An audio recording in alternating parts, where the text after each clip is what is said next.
Mr. Whittle. Mr. Gilliams. Yes. Wesley, this was a bad investment. There was no business plan. This was a good old boy deal. Let's just call it the way it is, okay? They depleted the CRA account. We don't even have money now to fix the bathrooms at Riverview Park. $100,000 just came in from the VA, and they're taking that from the veterans. Came in from the HUD department the other night. And they want to fix the bathroom down at Riverview Park because they got no money in the CRA. See, the CRA has always been a slush fund for special projects. Special people, like when we moved the 28 parking spaces from one side of the road to the other to accommodate road realignment next to the chamber. Okay, this is the type of investments that could have been put off. Maybe the road realignment could have been done at a later date. I would not have spent $500,000 of your money, $300,000 to partner up with the state to take off a valuable piece of property off the tax rolls we're now going to lose income on, and then another $200,000 to guys that don't have a business plan. Is that what you call leadership?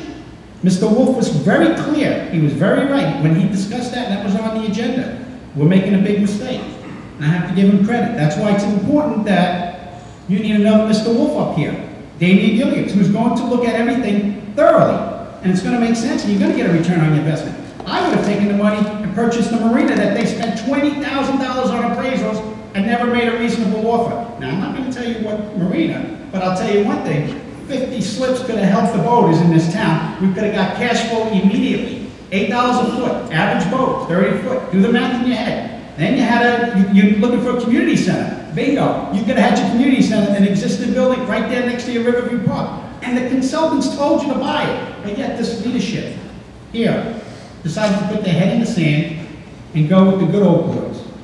Now, come on. You know, I would have taken the money, partnered with the SBA, and gave 100 businesses $5,000 each, and then went to the SBA, borrowed more money to help businesses with their equipment. Thank you. Thank you, Mr. Gilliams.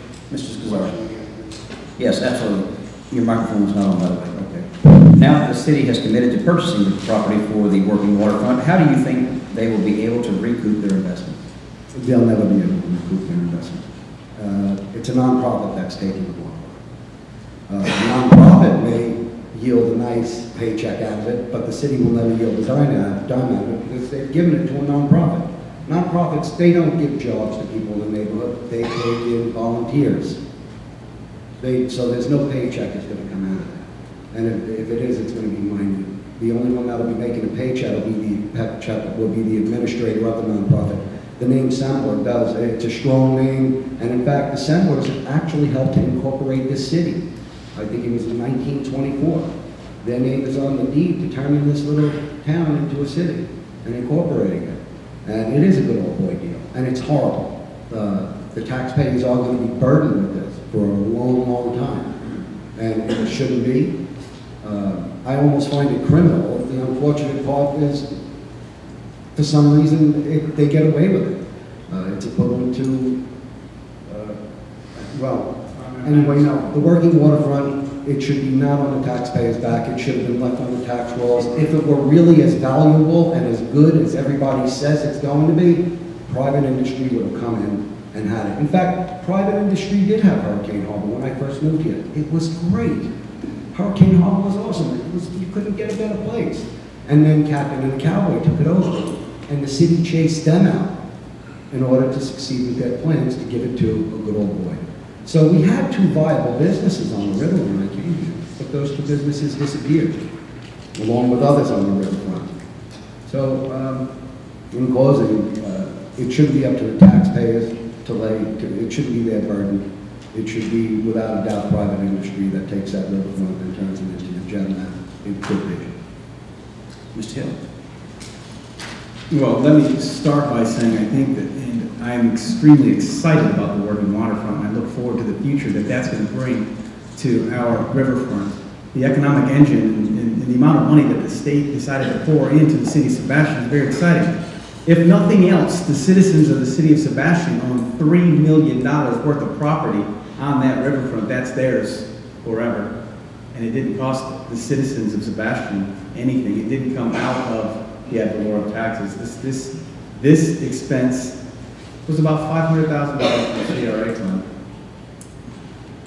And it bought us $3 million worth of property on that beautiful riverfront. That'll never be turned into condominiums.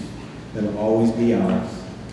If nothing else, we have parking on the riverfront, which everyone tends to bark about. And we're actually going through a parking study right now. I look very forward to this not-for-profit, making this riverfront very successful. There is a business plan in place, and that business plan is being followed. I'm very excited about the potential for that area.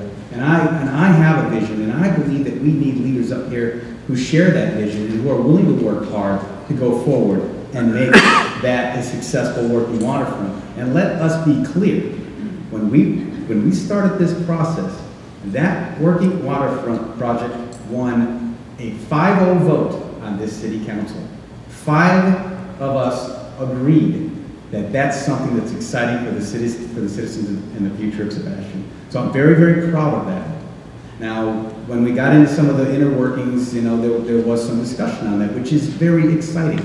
And that's what councils are all about. We were able to have discussions, come up to an agreement, and go forward. Well, folks, your future is bright on that riverfront. That is the heart of our riverfront. That's going to be a part of what drives our economy in the future. And a successful riverfront is critical to Sebastian's future. Thank you.